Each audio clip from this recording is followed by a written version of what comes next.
नजर इस खास खबर 100% स्वदेशी, 100% भारत में निर्मित।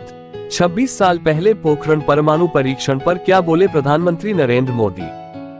इस पर हमारे संवाददाता दिलीप यादव की रिपोर्ट। राजस्थान के पोखरण में प्रधानमंत्री मोदी ने तीनों सेनाओं की स्वदेशी रक्षा क्षमताओं का प्रदर्शन देखा। तीनों सेनाओं के युद्धाभ्यास के इस कार्यक्रम को भारत शक्ति का नाम दिया गया है।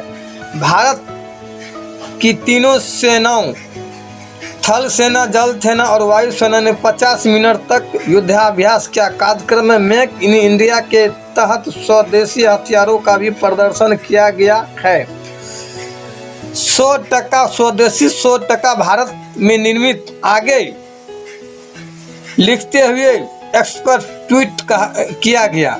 भारत शक्ति का अभ्यास देखने पीएम मोदी पोखरण का दौरा किए हैं। हम सभी भारत को रक्षा क्षेत्र में आत्मनिर्भरता की दिशा में आगे बढ़ते हुए देख रहे हैं, लेकिन 26 साल पहले भी 100% मेक इन इंडिया के प्रति हमारा दृष्टिकोण और मिशन था। आगे जानकारी देते हुए इस ट्वीट में लिखा, मोदी आइकॉन आपके लिए 1998 में पोखरण में भारत के सफल परमाणु परीक्षण का जश्न मनाने के लिए भाजपा कार्यकर्ता के रूप में नरेंद्र मोदी द्वारा दिए गए भाषण का एक दिलचस्प उदाहरण लेकर आया है। इसमें उन्होंने इस बात पर जोर दिया कि कैसे कार्यक्रम शामिल वैज्ञानिक द्वारा होते थे।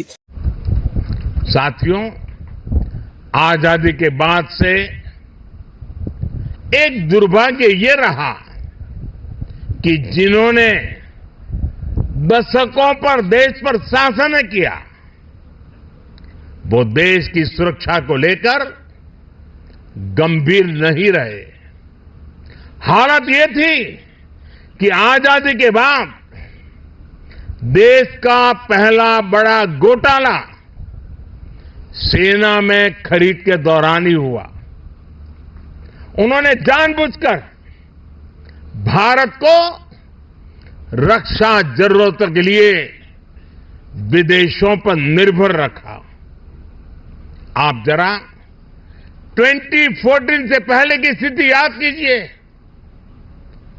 तब क्या चर्चा होती थी? तब रक्षा सौदों में घोटालों की चर्चा होती थी।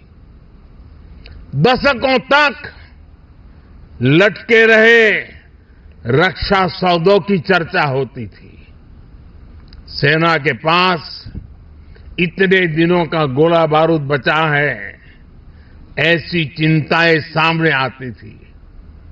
उन्होंने हमारी ऑर्डिनेंस फैक्ट्रियों को बर्बाद कर दिया था। हमने इन्हीं ऑर्डिनेंस फैक्ट्रियों को जीवनदान दिया, उन्हें 7 बड़ी कंपनियों में बदला। उन्होंने एचएएल को बर्बादी के कगार पर पहुंचा दिया था। हमने एचएएल को रिकॉर्ड प्रॉफिट लाने वाली कंपनी में बदल दिया। उन्होंने करगिल युद्ध के बाद भी सीडीएस जैसे पद के गठन की इच्छा शक्ति नहीं दिखाई। हमने इसको जमीन पर उतारा। वो दशकों तक हमारे वीर बलिदानी सैनिकों के लिए एक राष्ट्रीय स्मारक तक नहीं बना पाए। ये कर्तव्य भी हमारी ही सरकार ने पूरा किया। पहले की सरकार तो हमारी सीमाओं पर आधुनिक इंफ्रास्ट्रक्चर बनाने से भी डरती थी, लेकिन आज देखिए, एक से एक आधुनिक रोड, आधुनिक टनल हमारे सीमावर्ती क्षेत्रों में बन रही है। साथियों, मोदी की गारंटी का मतलब क्या होता है, ये हमारे सैनिक परिवारों ने भी अनुभव किया है।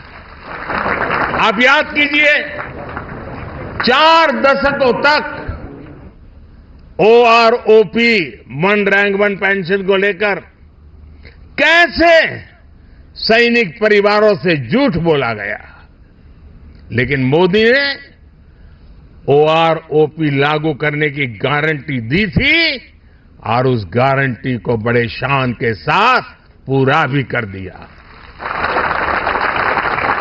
इसका फायदा मैं आज जब राजस्थान में आया हूं तो मैं बताता हूं, राजस्थान के भी 2.25 लाख पूर्व सैनिकों को मिला है। उन्हें ओआरओपी के तहत 5,000 करोड़ रुपए से ज्यादा मिल चुके हैं।